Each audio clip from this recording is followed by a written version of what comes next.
वनमंत्री महोदयांनी अतिशय अतिशय अतिशय चांगल्या काही योजना मांडल्या असं मी समजतो आणि त्यात इतर फॉरेस्ट जे महाराष्ट्रात आहेत त्याला फेन्सिंग करणे वगैरे सगळ्या गोष्टी केलेल्या आहेत। अध्यक्ष महोदय, या वन खात्याकडे आमच्याकडे बिबट्याचा प्रश्न आहे, तोही असाच आहे।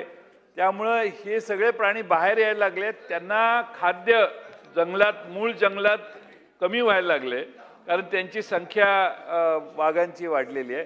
म्हणून खाद्य निर्माण करण्यासाठी म्हणजे इतर हरण वगैरे यांचं मल्टिप्लिकेशन करण्यासाठी काही व्यवस्था करण्याची गरज आहे।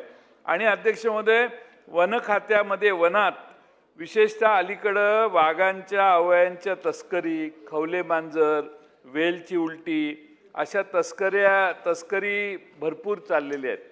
त्यामुळे वन खात्याकडे त्या तस्कऱ्या रोखण्यासाठी गुन्हे अन्वेषण विभाग आहे का आणि तो गुन्हे पकडण्यासाठी काही वेगळी व्यवस्था आहे का? आणि आपण सांगितलं मुनगंटीवारांनी मागणी केल्यावर तसं निगेटिव्ह याने आपण जर पेमेंट करायचं असेल तर तात्काळ पेमेंट होईल।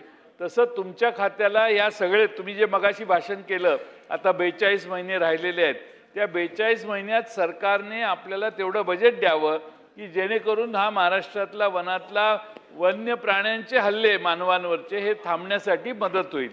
त्यासाठी आपण अर्थमंत्र्यांकडे विशेष मागणी कराल का? अध्यक्ष महोदय, सन्माननीय ज्येष्ठ सदस्य जयंतराव पाटील साहेबांनी ही बाब सांगितलेली की आता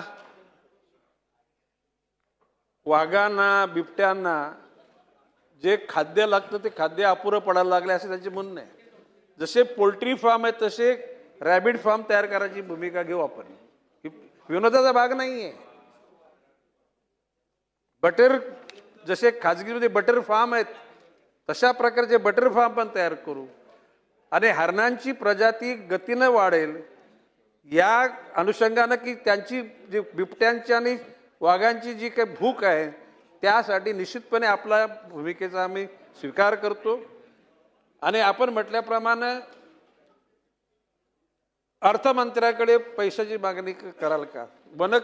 आता एकूण 300 कोटी झाडं लावण्याच्या मोहिमेमध्ये प्रत्येक खात्याच्या बजेटमधून 2% वगैरे असे पैसे वन खात्याला वर्ग करण्याची भूमिका घेतलेली आहे।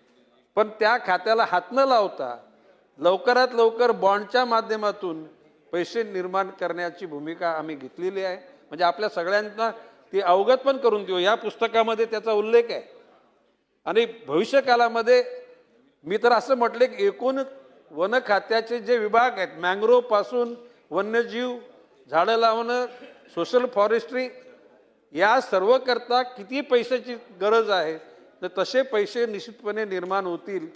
आणि असे CSRच्या माध्यमातून काही उद्योगपतींशी माझी चर्चा झाली, त्यांनी सांगितले आम्ही सुद्धा, तुम्ही आम्हाला सांगा, तुम्हाला मदत करायला आम्ही तयार आहोत।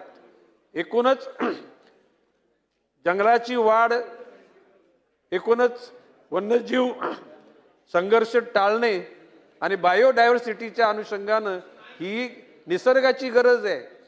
त्या ठिकाणी पर्यावरण समतोल राखण्याकरता याची गरज आहे आणि प्रत्येक माणूस या बाबीकरता मदत करण्याकरता उत्सुक आहे। जयंतराव पाटील साहेब, आपण सांगितल्या पद्धतीनं मी 42 महिन्याचा आलेख दिला आहे आणि माझी तीव्र इच्छा आहे आणि त्या अनुषंगानं फॉरेस्टचे सगळे वरिष्ठ अधिकारी आणि माननीय मुख्यमंत्री देवेंद्र फडणवीसांनी सांगितले की वन विभागाच्या अनुषंगानं जे काही तुम्हाला आर्थिक मदत पाहिजे असेल तुम्ही सांगा, बाजूची अन्य काही बाजू ठेवू, परंतु वन विभागाच्या गोष्टी पूर्ण करू। जयंत पाटील साहेब, आपण म्हटल्याप्रमाणे साधारण 42 महिने म्हणजे फार नाही राहिले, म्हणजे कापरासारखे दिवस निघून जातील। 42 महिन्यांमध्ये ज्यावेळेला आचारसंहिता पुढच्या निवडणुकीची लागेल विधानसभेच्या, त्याच्या अगोदर वाटचाल वन विभागाची नाही केलेली माहिती सुद्धा दुसऱ्या पुस्तकाच्या माध्यमातून आपल्याला निश्चितपणे देण्यात येईल। ठीक आहे, आदित्य सर।